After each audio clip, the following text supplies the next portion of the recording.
Di dalam Quran, tuan-tuan, amalan yang Allah terangkan kebaikannya dengan jelas ialah zikrullah, iaitu la ilaha illallah. Ayat 24-25 surah Ibrahim. Bismillahirrahmanirrahim. Mengapakah kamu tidak renungkan sedalam-dalamnya bagaimana Allah membuat satu perbandingan, sekali saja sebutan la ilaha illallah seperti juga sepokok pohon yang hebat, akarnya teguh di bumi, dahannya sampai di langit. Maknanya la ilaha illallah Allah gambarkan seperti pokok yang ajaib, akarnya di bumi, dahannya di langit. Hebat. Ini untuk menarik perhatian kita supaya kita beramal dengan la ilaha illallah. Tu'ti ukuluha kulla hinin. Buah pokok ini boleh dinikmati sepanjang masa biizni rabbiyah, dengan izin Allah. Apabila kita sebut la ilaha illallah, dapat manfaat bila-bila dengan izin Allah. Hikmahnya yang nampak, yang kita dapat rasa, yang tak dapat dirasa. Sehingga Rasulullah bersabda, man qala akhira kalami la ilaha illallah dakhalal jannah. Inilah yang diajar oleh Allah kepada Nabi Musa. Bila Nabi Musa mohon amalan yang khusus, ya Musa, engkau sebut la ilaha illallah. Nabi Musa, ya Allah, la ilaha illallah, semua orang beriman sudah sebut. Aku mau amalan yang khusus untuk aku, kerana aku ini Nabi dan Rasulmu. Aku malu tak ada amalan-amalan yang khusus untuk aku, ya Allah. Allah tegaskan lagi, sebut dah la ilaha illallah. Ya Musa, kalau engkau letakkan la ilaha illallah di sebelah datin, bumi dengan segala isinya, langit dengan segala isinya, apa saja yang ada antara langit dengan bumi di sebelah datin, nescaya la ilaha illallah itu lebih beratnya. Allah sebut dalam hadis kursi, tapi kita pun tak percaya, masih cari juga amalan-amalan lain yang hebat-hebat, yang akhirnya sesat.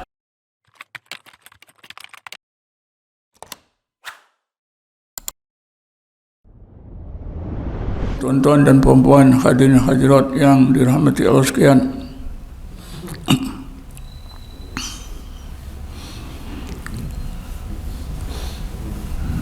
pada pagi ini saya akan sama-sama dengan tuan-tuan mengingatkan diri kita masing-masing, apakah di antara kepentingan ilmu dan amalan zikrullah.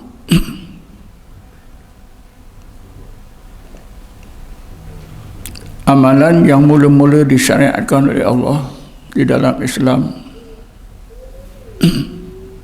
ialah zikrullah. Menurut pandangan ulama tasawuf, pertemuan Jibril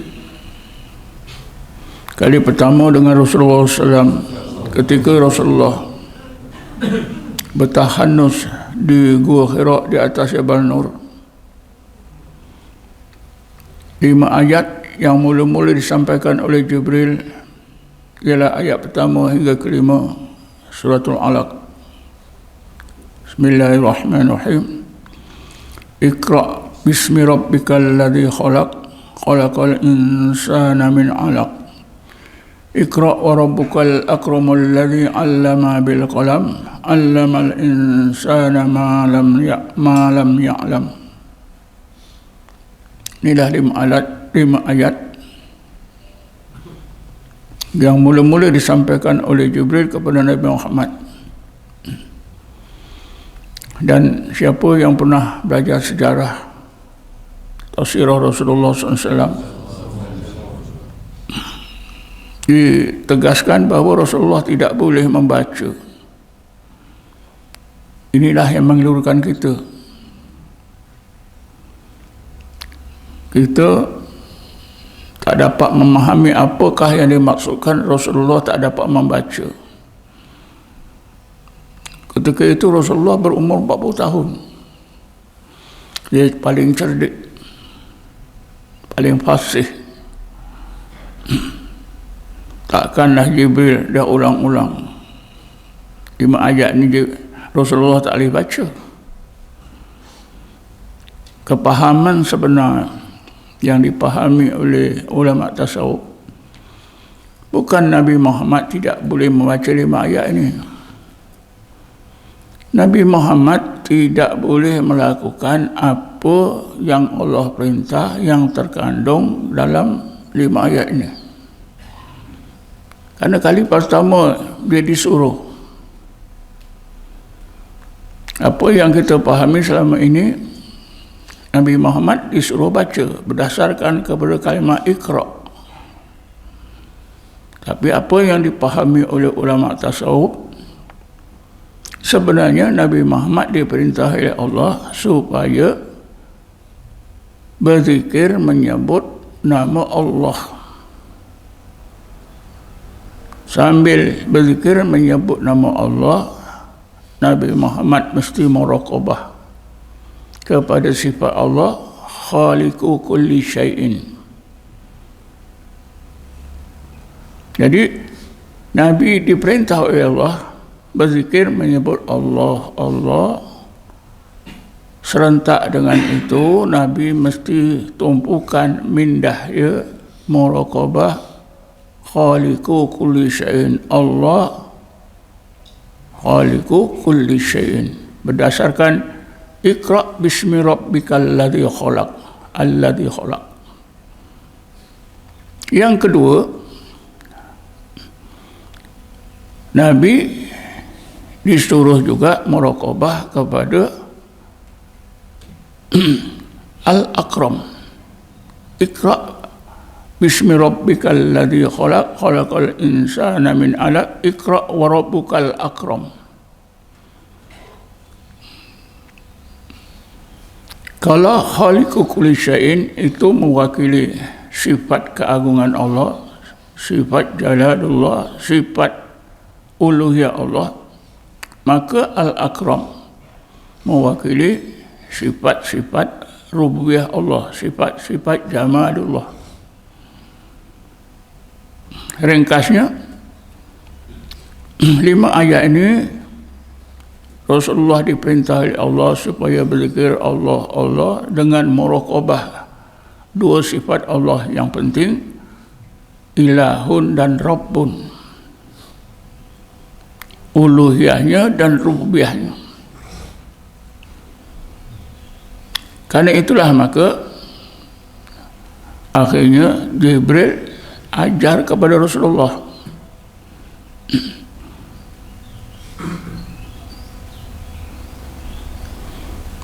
Dan dalam hadis disebut, akhirnya Jibril pegang tangan Nabi, peluk Nabi, selubungkan Nabi. Ketika itulah Jibril ajar Rasulullah zikir Allah, Allah, bermuraqabahkan sifat uluhiyah dan sifat rububiyah Allah, sehingga sampai kepada tujuan zikir itu, yaitu tazakkur. Nabi sampai ke tingkat tazakkur. Barulah Jibril lepaskan Nabi, Jibril beredar, Nabi turun. Kesan zikir itu ada disebut di dalam kitab-kitab sirah nabawiyah, seperti sirah nabawiyah Ibnu Hisham. Saya ketika ngajar di universiti dulu, saya ajar sirah dan saya memang petik antara bahagian yang saya ajar ialah sirah yang mengisahkan Rasulullah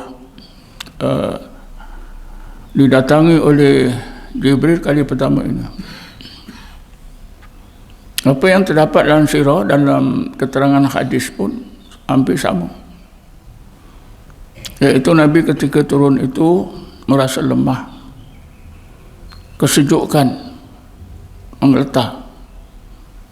Sampai rumah saja Rasulullah segera merebahkan badan, perintahkan Khadijah, zammiluni, zammiluni, wahai Khadijah, selimutkan aku. Dan Nabi terbaring itu begitu lama, sampai 1 hari. Ada yang meriwayatkan sampai 2 hari. Inilah kesan daripada zikir Allah, Allah. Jadi kesimpulannya, menurut ulama tasawuf, zikrullah itu adalah ilmu dan amalan yang mula-mula disyariatkan dalam Islam. Tapi ilmu inilah juga yang mula-mula hilang. Sehingga di akhir zaman seperti kita ini, sangat sedikit bilangan orang yang berzikir. Maksudnya zikir seperti yang ditimu oleh Rasulullah SAW daripada Jibril itu jarang. Dan ini sudah disebut dalam Quran. Apa yang berlaku tentang zikir ini sudah disebut dalam Quran. Ayat 16 surah Al-Hadid. Bismillahirrahmanirrahim. Alam ya'ni lilladzina amanu an takhsha'a qulubuhum li dzikrillah wa ma nazala minal haqq wa la yakunu kalladzina utul kitaba min qablu fatala 'alaihimul amadu faqassat qulubuhum fakatsirum minhum fasiqun.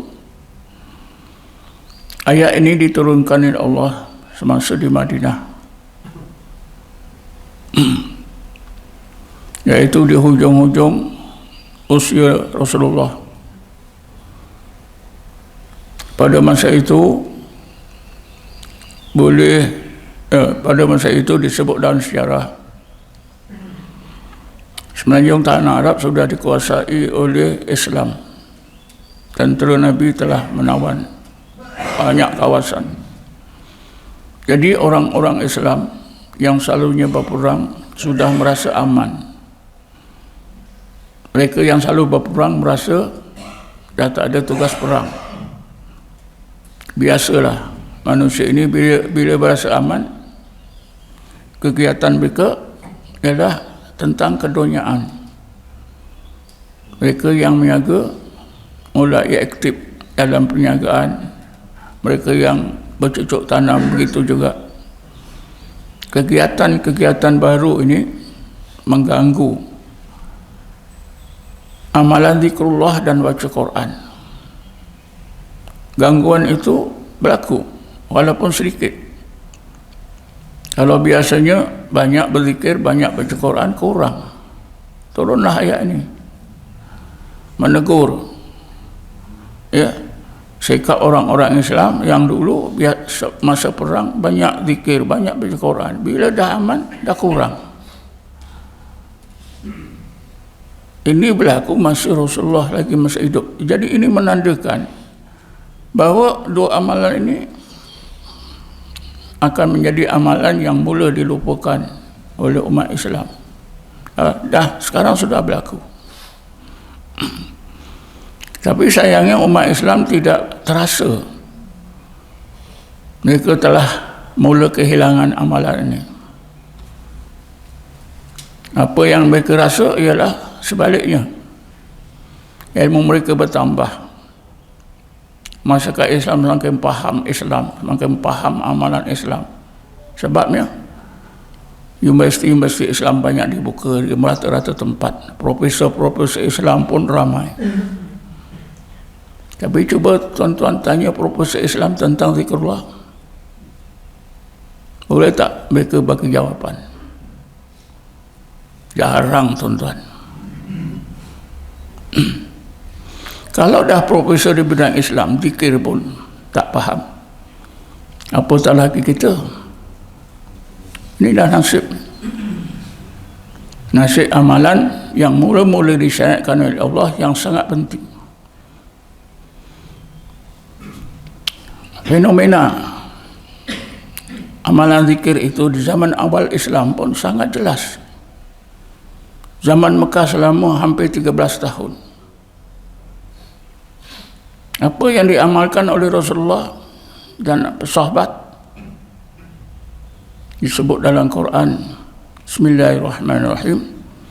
Wala tadrudil ladzina yad'una rabbahum bil ghadati wal 'ashiyyi yuriduna wajha.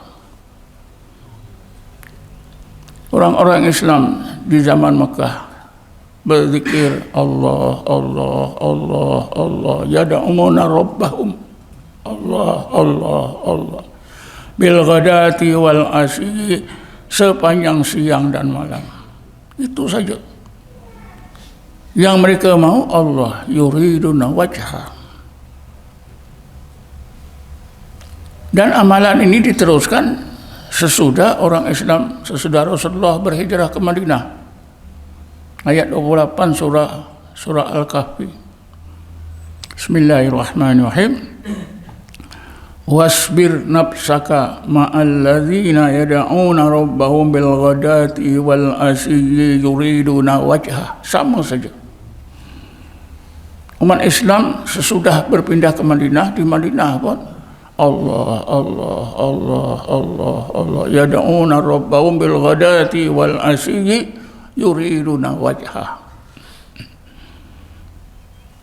Jadi berzikir Allah Allah tujuannya Allah dan keridhaannya itu memayungi seluruh amalan para sahabat zaman Mekah dan Madinah.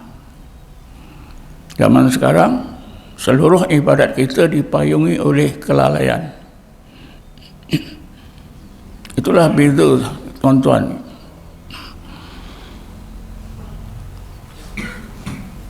Jadi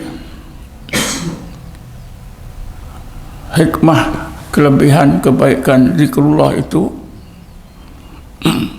kelihatan di zaman awal Islam. Tapi di zaman akhir Islam seperti zaman kita ini sudah susah kita nak melihat kelebihan amalan zikrullah. Ialah Rasulullah sendiri disebut oleh Sayyidatina Aisyah, sesudah kewafatan Rasulullah ada para sahabat yang ingin tahu macam mana Rasulullah berzikir supaya mereka dapat menirunya. Bukan tak ada sahabat yang tahu, sahabat-sahabat lain dah tahu, ada sahabat yang tak tahu. Tanya macam mana Rasulullah berzikir mengingati Allah. Maka Sayyidatina Aisyah diriwayatkan menjawab dengan jawaban, "Bakana Rasulullah SAW yadhkuru rabbahu kulla akhyanihi." Rasulullah itu sentiasa mengingati Tuhannya Allah sepanjang masa. Memang itulah yang diajarkan oleh Rasulullah pada para sahabat, itulah yang diamalkan oleh Rasulullah sampai meninggal dunia. Dan ini diakui sendiri oleh Rasulullah dalam hadis yang terkenal.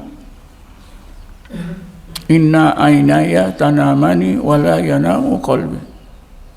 Kedua mataku menidurkan aku, tapi hatiku tak tidur. Karena ketika Rasulullah tidur, hati Rasulullah secara otomatis Allah Allah Allah Allah.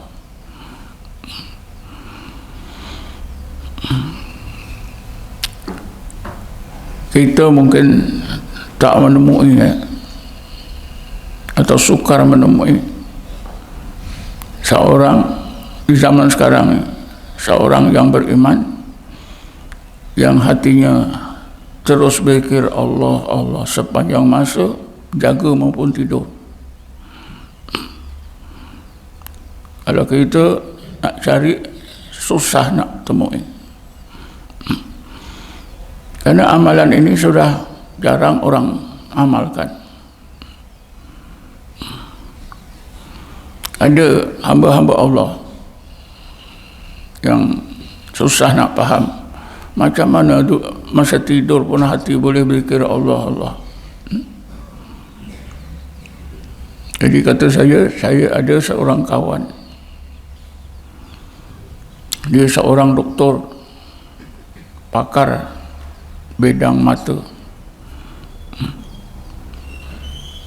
yang pernah menjadi pakar mata di Hospital Besar Kuala Lumpur. Dia juga sangat minat dengan zikir. Dia belajar zikir Naqsabandiyah.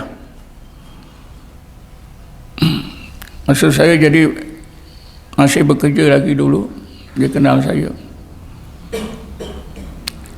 Boleh katakan selalu dia minta saya baca khutbah di Masjid Hospital Besar Kuala Lumpur, kerana dia jadi pengurusi masjid itu. Bila saya dah rapat, saya tahu dia beramal dengan tarekat Naqsabandiyah. Jadi saya kagum. Saya tanya, dia ada gelaran Datuk. Datuk, seorang profesional macam Datuk ni, masa itulah tuan-tuan, masa 80-an, kalau cukup solat 5 waktu pun saya dah kagum. Tapi Datuk ni semua buat, sehingga zikir Naqsabandi pun belajar. Apa yang menarik mendorong Datuk ni belajar tarekat Naqsabandi? Dia kata satu ketika dia buat pembedahan mata seorang. Ketika dibius, dia dengar degup jantung dia dengan alat. Degup jantung orang ini berbeza dengan degup jantung pesakit-pesakit lain. Berbunyi dengan jelas, Allah, Allah, Allah, Allah, Allah, Allah, Allah. Dia macam tak percaya. Dia rasa agaknya alat ni dah rosak. Tukar yang lain pun sebut Allah, Allah, Allah. Bila dah sedar, ramai orang melawat. Jadi Datuk ni tanya, siapa ni? Kami ni murid. Dia ni adalah guru tarekat Naqsabandiyah kami. Siapa tokoh ni tuan-tuan? Itulah Syekh Qadirun Yahya yang diputuskan sesat. Memang orang-orang tarekat kalau dilabelkan sesat itu memang ulama tasawuf kata macam itulah perjalanan, itulah corak hidup orang tarekat. Karena Nabi sendiri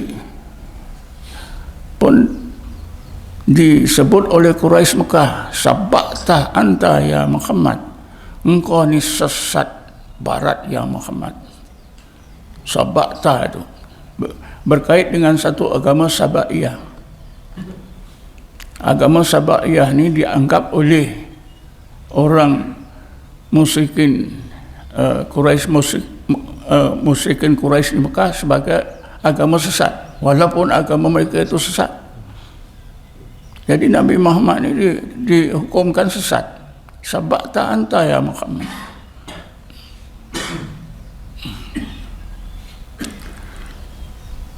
Jadi tuan-tuan dan puan-puan sekalian, begitulah ya. Kalau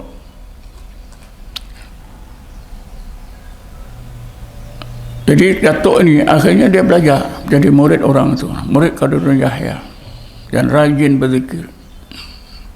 Jadi apa yang dialami oleh Datuk ni betul, sehingga Syekh Qadirun Yahya itu sakit, dalam keadaan tak sedar, dibius pun jantungnya Allah, Allah, Allah, Allah, Allah, Allah, Allah, Allah, Allah. Apatah lagi Rasulullah dan para sahabat.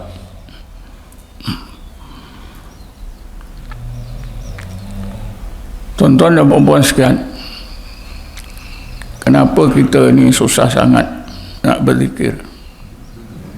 Berpunca daripada pegangan kita, zikir itu sunat. Perkara sunat, perkara yang baik, dibuat dapat pahala, ditinggal tak berdosa.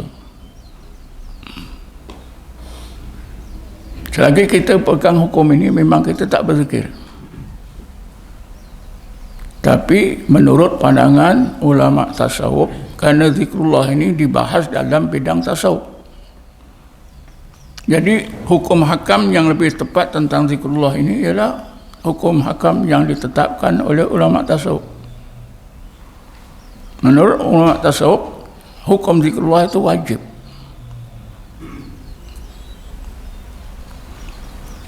Seorang ulama ilmu kalam, ilmu tauhid yang terkenal, dia tak belajar tasawuf. Jadi dia menganggap zikrullah itu sunat. Nama ulama ini ialah Syekh Fakhruddin Ar-Razi. Meninggal dunia tahun 606 Hijrah. 606 Hijrah. Jadi seperti ulama lain, zikir tak wajib. Kerana dia tak belajar tasawuf. Tapi dengan takdir Allah, dia bertemu seorang sufi yang bernama Syekh Najmuddin Al-Kubra, meninggal dunia tahun 618 Hijrah. Bila bertemu dengan Syekh Najmuddin Al-Kubra, ringkasnya, ceritanya panjang, akhirnya Syekh Fakhruddin Razi belajar ilmu tasawuf dan belajar tarikat Kabrawiyah. Tarikat Kabrawiyah ini yang diisytiharkan oleh Syekh Najmuddin Al-Kubra, kerana itu tarikatnya dikenali tarikat Kabrawiyah. Bila dah berzikir dalam tarikat ini, dia dah faham, maka beliau barulah membuat perubahan hukum bahawa zikrullah itu wajib. Di mana kita boleh temui fakta ni dalam kitab tafsir yang disusun oleh beliau.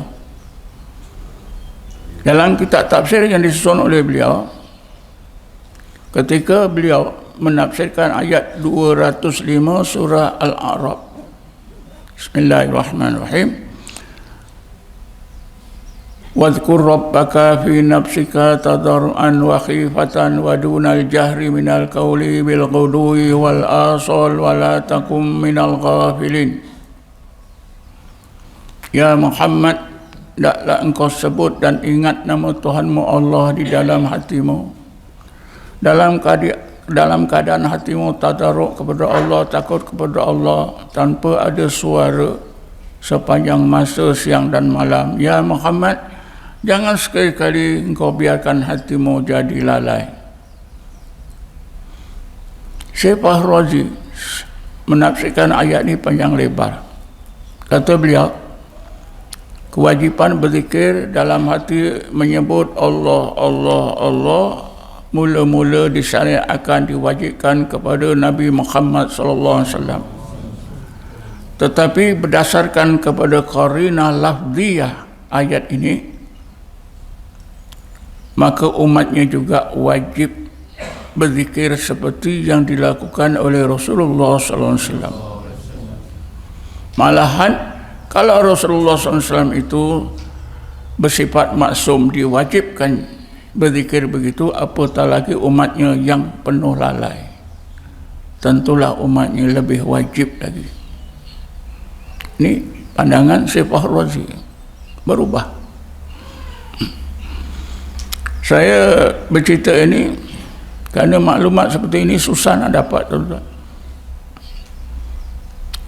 Saya dapat itu dah hasil masa saya buat penyelidikan,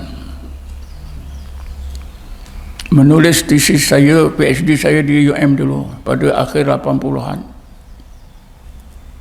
Kerana tajuk tesis saya ialah Syekh dalam ilmu tarikat. Jadi terpaksa saya baca buku, ada tafsir yang luas. Alhamdulillah sebagainya masih saya ingat. Jadi tuan-tuan dan puan-puan sekalian, menurut ulama tasawuf, zikrullah itu hukumnya wajib. Ini bukan pandangan saya hanya menyampaikan apa yang maklumat yang saya dapati, dan hukum inilah yang saya pegang berdasarkan kepada keterangan dalam Quran, dalam sunnah, dalam kitab-kitab yang dikarang oleh apa itu ulama tasawuf. Kalau di antara salafus soleh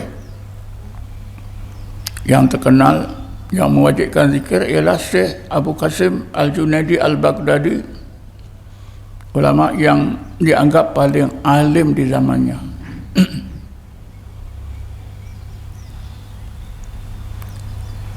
beliau menghukumkan zikir itu wajib, dan beliau mengutamakan zikir ismul zat Allah Allah Allah selain daripada la ilaha illallah. Oleh kerana beliau mengutamakan zikir Allah Allah, ada orang menegur,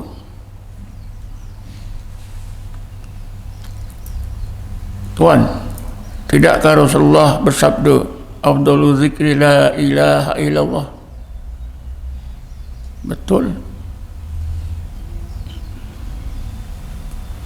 tetapi la ilaha illallah itu kan akhirnya Allah juga.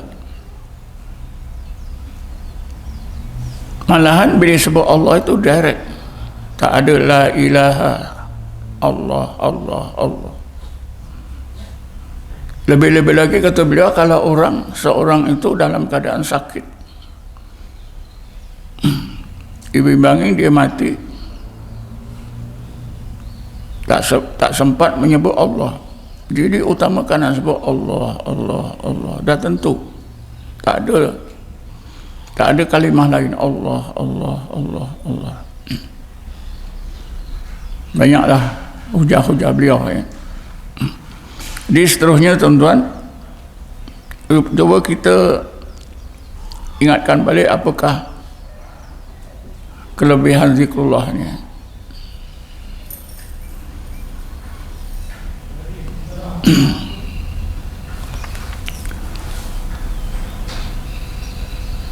Rasulullah SAW bersabda,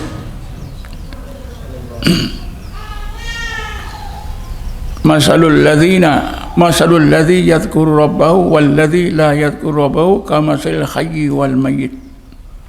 Bandingan orang yang sentiasa ingatkan Tuhannya Allah dengan orang yang sentiasa tidak ingatkan Tuhannya Allah, seperti orang yang hidup dengan orang mati. Jadi zikrullah itu menghidupkan hati. Tidak berzikir mematikan hati. Seorang ulama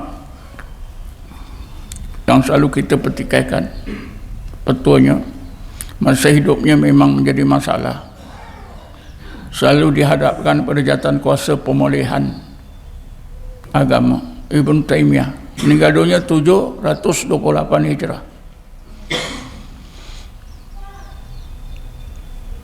Beliau meninggalkan kata-kata mengenai zikir ni sangat berharga. Saya rasa memang kita semua terhutang budi kata-kata beliau tentang zikir. Kata beliau, zikrullah lil qalbi kalma ilis samaki, fa kaifa halus samaki idza faqada al-ma'u. Zikrullah bagi hati itu persis seperti air bagi ikan. Macam mana keadaan ikan kalau tak ada air? Jawabnya mati. Macam mana hati kalau tak ada zikir? Jawabnya mati. Kata-kata beliau ini memang tepat, menempati apa yang disebut oleh Allah dalam Quran dan apa disebut oleh Rasulullah dalam hadis tadi. Saya pikir sudah cukup hebatnya. Kesan zikir itu ialah menghidupkan hati. Tak ada zikir, mati hati.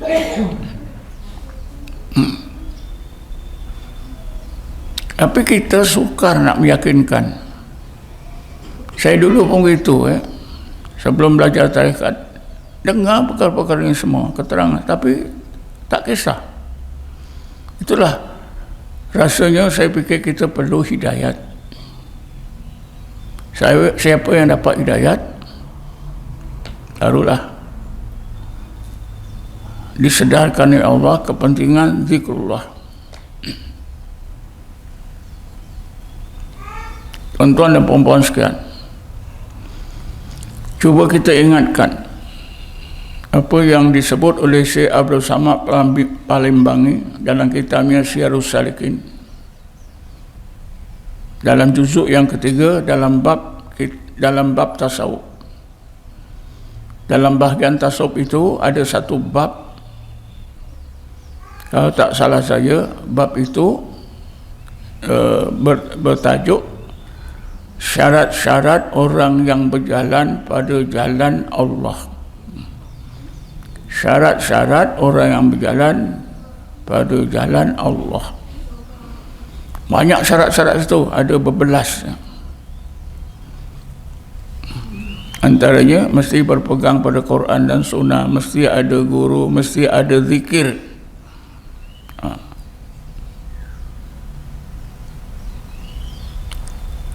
Kemudian ada satu syarat ni, yang kita memang tak pernah dengar.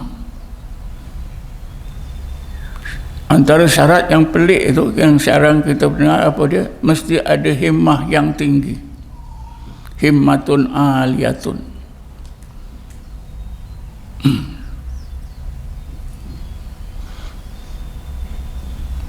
Himmatun aliyatun ni tuan-tuan. Himmah, kalimah himmah kita dah faham ya. Kita buka kamus Dewan, kita tahu makna himmah tu. Tapi dalam konteks ilmu tasawuf, dalam konteks kita dengan Allah, lain. Saya cari-cari, saya jumpa ya, keterangan mengenai himmah. Diterangkan oleh seorang sufi bernama Syekh Abdul Karim Jili dalam kitabnya Insanul Kamil. Kata Syekh Abdul Karim Jili, himmah itu ialah nur. Nur yang Allah limpahkan dalam hati seseorang mukmin. Dengan nur itu, orang mukmin itu akan asyik kepada Allah. Jadi seorang yang berzikir, menyebut Allah, Allah, mudah-mudahan satu ketika nanti Allah tanamkan nur himmah. Bila Allah tanamkan nur himmah dalam hati orang berzikir, barulah orang yang berzikir itu tidak mau meninggalkan zikir, asyik mengingati Allah Subhanahu wa ta'ala.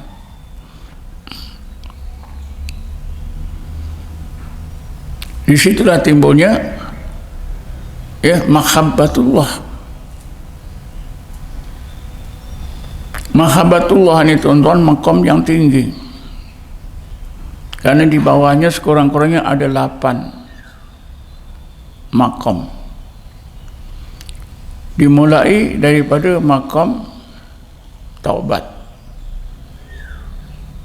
Bila taubat sudah mantap, Allah kurniakan maqam kedua sabar. Bila sabar sudah mantap, Allah kurniakan maqam yang ketiga syukur. Diikuti maqam yang keempat khauf, takut pada Allah. Diikuti maqam roja, tawakal kepada, berharap semata-mata kepada Allah, mandang kesempurnaan Allah. Diikuti kepada maqam zuhud ya. Lepas zuhud barulah redha. Lepas redha itu barulah mahabbah. Maknanya ada 7 di sifat mahabbah. Jadi mahabbatullah itu maqam tertinggi. Itu berlaku apabila Allah kurniakan orang yang berzikir itu tadi nur himmah.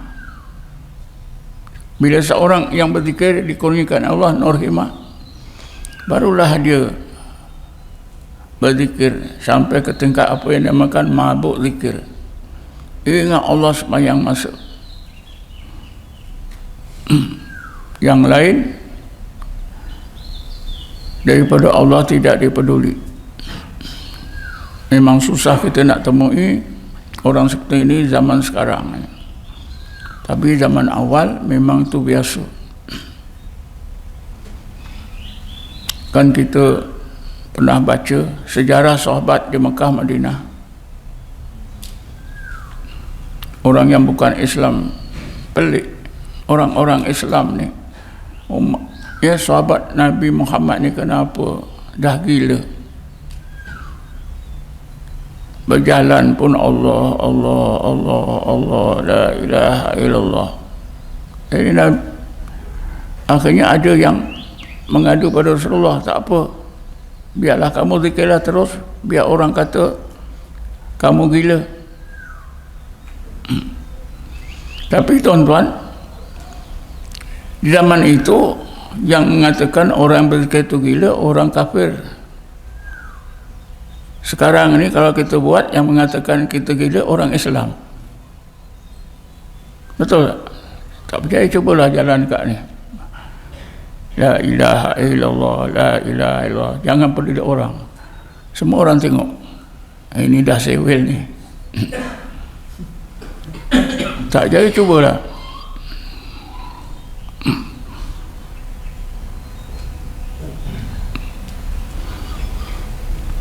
Jadi tuan-tuan, amalan zikrullah ni sangat penting.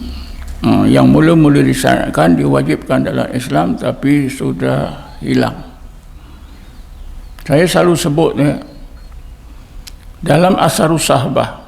Asharus Sahabah ni adalah peninggalan kata-kata yang ditinggalkan oleh sahabat.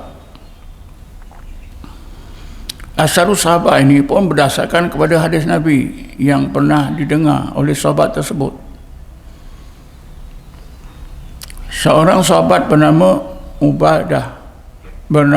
Ubadah bin Samit, dia ziarah ke rumah Abu Darda Al-Ghifari. Bual-bual, Abu Darda ni tanya pada Ubadah, "Wahai Ubadah, mau tak kalau aku ingatkan kau ilmu yang mula-mula hilang dari dada orang-orang Islam?" Kata Ubadah bin Samit, "Silakan." Jadi Abu Darda pun menyebutkan ilmu yang mula-mula hilang, amalan dan ilmu yang mula-mula hilang dari dada orang-orang Islam ialah ilmu khusyuk.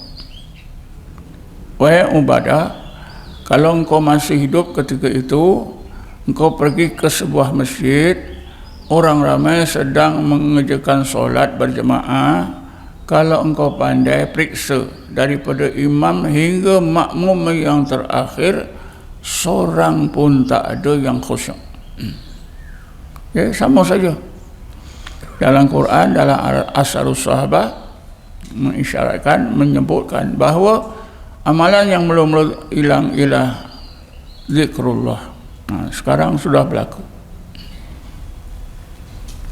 Sehingga tuan-tuan, kalau kita pergi ke sebuah masjid atau musalla, ada dua orang hamba Allah, yang seorang asyik solat, habis solat lagi, habis solat lagi. Yang seorang duduk aja pegang tasbih. Kita pun dalam hati kita, rajinnya, bagusnya dia solat. Yang seorang ini malasnya, duduk aja. Padahal yang duduk ni berzikir.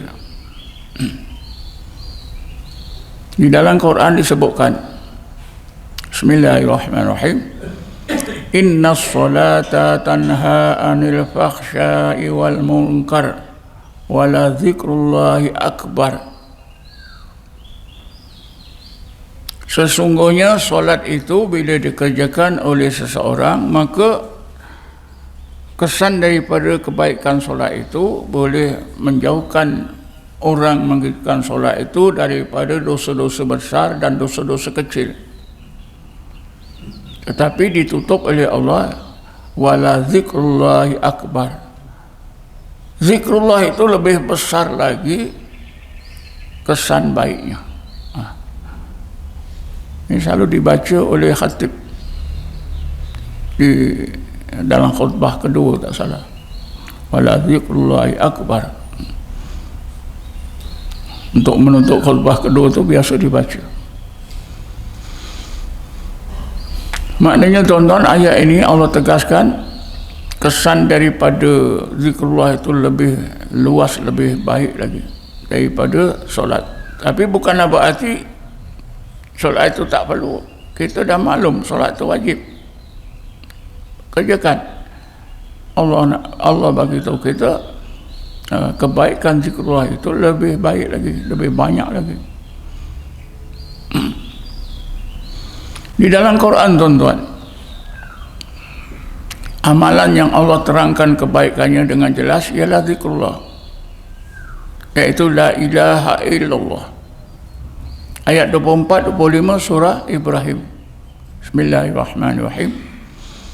Alam tara kaifa daraballahu masalan kalimatan tayyibatan kasyajaratin tayyibatin asluha sabitun wa far'uha fis sama tu'ti ukulaha kulla hinin biidzni rabbiha yadribullahu al-amsala lin-nasi la'allahum yatadzakkarun. Mengapakah kamu tidak renungkan sedalam-dalamnya bagaimana Allah membuat satu perbandingan? Sekali saja sebutan la ilaha illallah seperti juga sepokok pohon ataupun sepohon pokok yang hebat, akarnya teguh di bumi, dahannya di langit, sampai di langit. Maknanya la ilaha illallah Allah gambarkan seperti pokok yang ajaib, akarnya di bumi, dahannya di langit, hebat. Ini untuk menarik perhatian kita supaya kita beramal dengan la ilaha illallah. Tu'ti ukuluha kulla hinin, buah pokok ini boleh dinikmati sepanjang masa. Biizni rabbiyah, dengan izin Allah. Apabila kita sebut la ilaha illallah dapat manfaatnya. Bila-bila dengan izin Allah. Hikmahnya yang nampak, yang kita dapat rasa, yang tak dapat dirasa. Sehingga Rasulullah bersabda, man qala akhira kalami la ilaha illallah dakhalal jannah. Inilah yang diajar oleh Allah kepada Nabi Musa. Bila Nabi Musa mohon amalan yang khusus, ya Musa, engkau sebut la ilaha illallah. Nabi Musa, ya Allah, la ilaha illallah, semua orang beriman sudah sebut, aku mau amalan yang khusus untuk aku, karena aku ini Nabi dan Rasulmu. Aku malu tak ada amalan-amalan yang khusus untuk aku, ya Allah. Allah tegaskan lagi, sebut dah la ilaha illallah. Ya Musa, kalau engkau letakkan la ilaha illallah di sebelah dacin, bumi dengan segala isinya, langit dengan segala isinya, apa saja yang ada antara langit dengan bumi di sebelah dacin, nescaya la ilaha illallah itu lebih berat. Ya Allah sebut dalam hadis qudsi. Tapi kita pun tak percaya, masih cari juga amalan-amalan lain yang hebat-hebat, yang akhirnya sesat.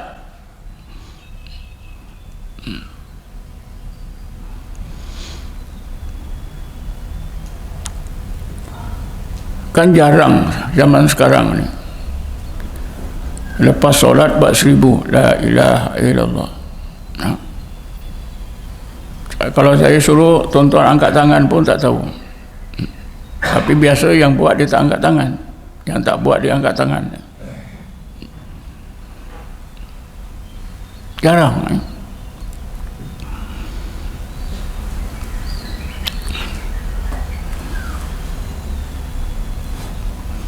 Masa saya haji, memang dalam ilmu tasawuf, dalam tarekat, ketika tawaf itu, selain pada doa, dia kita doa sekali dua, kita banyakkan zikir la ilaha illallah. Kerana hakikat tawaf itu ialah puncak daripada tauhid. Untuk mencapai puncak tauhid ketika tawaf itu, maka diutamakan dalam ilmu tasawuf ketika tawaf itu zikir la ilaha illallah, perlahan-lahan ataupun kuat boleh saja. Saya buat, orang-orang Arab tegur,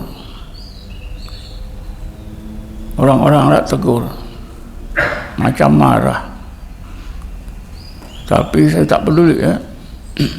Orang Arab itu sedang juga tawaf, macam dia nak ajar kita. Macam mereka ni sangka kita ni bodoh, yalah, kita bukan Arab.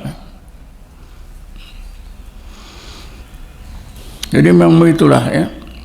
Kita, maksud saya, kita balik semulalah kepada amalan-amalan yang penting dalam Islam yang diamalkan oleh Rasulullah dan salafus salih, antaranya ialah zikir la ilaha illallah, zikir Allah. Boleh dilakukan dalam hati, boleh dilakukan bersuara, dua-dua ni boleh. Dalam mana-mana tarekat pun asas zikirnya Allah dan la ilaha illallah. Cuba kita utamakan selain daripada baca Quran.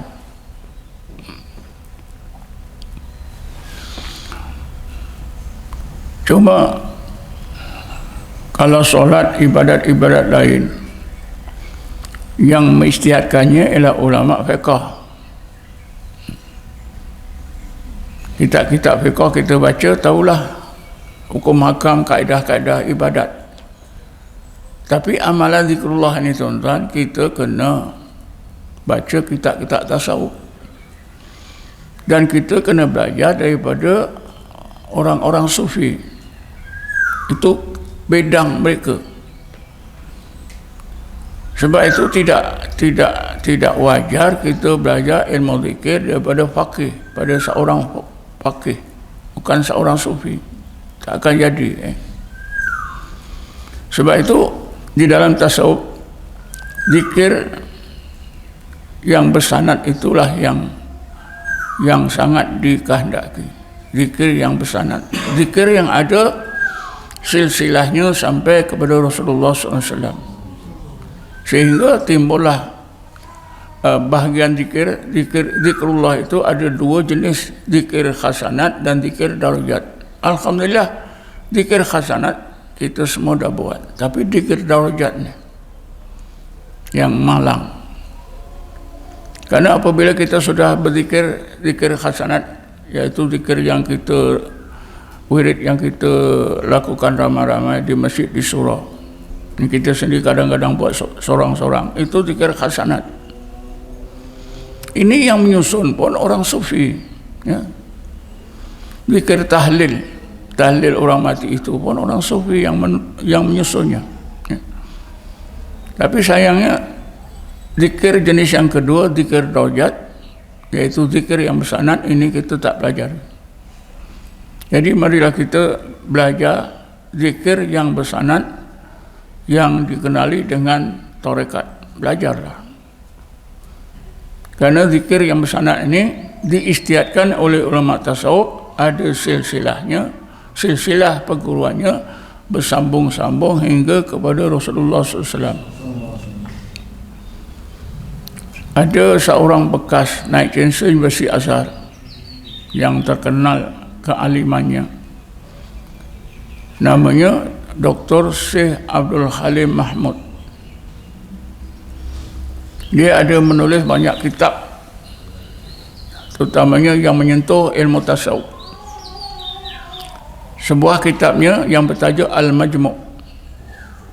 Dalam kitab ini beliau menegaskan, bila kita belajar dan beramal dengan amalan dalam tasawuf ini, mestilah kita dapat barokah daripada guru kita yang ngajar ilmu tasawuf yang tersebut. Kata beliau, barokah daripada guru tasawuf kita itu akan kita dapati bila guru kita itu mempunyai silsilah yang bersambung-sambung hingga kepada Rasulullah. Karena guru yang seperti ini, yang ada silsilah hingga kepada Rasulullah, itu merupakan saluran syafaat Nabi kepada guru kita yang nantinya akan sampai kepada kita. Jadi barakah itu berasal daripada syafaat Rasulullah SAW. Tuan-tuan cuba pelajari ya, bab syafaat dalam kitab-kitab tauhid. Kalau kita buka kitab tasawuf, kitab tauhid yang lengkap, di sana ada bab syafaat Nabi Muhammad SAW. Kita berselawat banyak-banyak itu pun antaranya untuk mudah mendapatkan syafaat Rasulullah. kita belajar zikir yang ada silsilah, yang bersanad pun untuk mendapatkan syafaat Rasulullah. Jadi tuan-tuan, saya dah bercakap panjang lebar, ya, masa pun dah berlalu. Tuan-tuan pun nak balik, ada tugas. Saya fikir setakat ini saja. Mudah-mudahan saya dapat peluang datang kemari lagi satu masa nanti. Saya datang kemari sudah banyak tahun, ya, mungkin lebih daripada 15 tahun dulu. Saya lupalah tahun berapa, tapi pernah saya buat kuliah maghrib di sini, ya, 1 atau 2 kali. Awal 2000 ataupun akhir 90-an, saya dah lupa. Jadi setakat ini saja. Wallahu a'lam. Assalamualaikum warahmatullahi taala wabarakatuh. A'udzu billahi minasyaitonir rajim. Bismillahirrahmanirrahim. Wassalatu wassalamu ala asyrafil anbiya'i wal mursalin sayyidina Muhammadin wa ala alihi washabihi ajma'in. Allahumma ighfir lana warhamna, Allahumma ighfir lana warhamna, Allahumma ighfir lana warhamna wa li abaina wa li ummahatina wa li dhawil huquqil wajibin alaina wa li jami'il muslimina wal muslimat wal mu'minina wal mu'minat bi rahmatika ya arhamar rahimin. Allahumma inna nas'aluka imanan da'iman wa qalban khashi'an wa ilman nafi'an wa amalan salihan mutaqabbala. Allahumma inna haqqa warzuqna ittiba'ah wa arina al-batila warzuqna ijtinabah. Allahumma inna nas'aluka an tarkuna likun halalan thayyiban wasi'an ta'bin wa la masaqatin wa wasabin wa la nasu innaka ala kulli syai'in qadir. Rabbana atina fid dunya hasanah fil akhirati hasanah qina adzaban nar. Rabbana atina min ladunka rahmatan wa inna min amrina rasyada. Wa sallallahu ala sayyidina Muhammadin nabiyil ummi wa ala alihi wa sahbihi wasallam. Walhamdulillahi rabbil alamin. Taqabbalallahu minkum.